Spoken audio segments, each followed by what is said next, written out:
విద్య 4 భాగాలుగా మనకు అందుతుంది అని పెద్దలంటారు.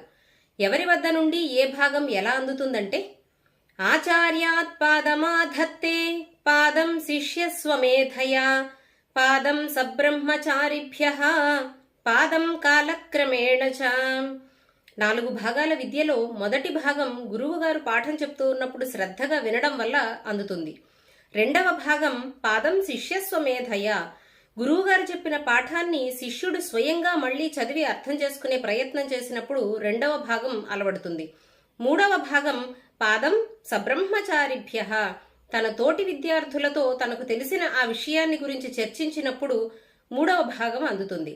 నాలుగవ భాగం పాదం కాలక్రమేణ చ, కాలక్రమంలో జీవిత అనుభవాల ద్వారా పునశ్చరణ ద్వారా నాలుగవ భాగం అంది పరిపూర్ణంగా మనం విద్యను పొందుతాము. శ్లోకం గనక నచ్చితే తప్పకుండా వీడియోని లైక్ చేయండి. సాహితీ కౌముది ఛానల్ని సబ్స్క్రైబ్ చేయండి.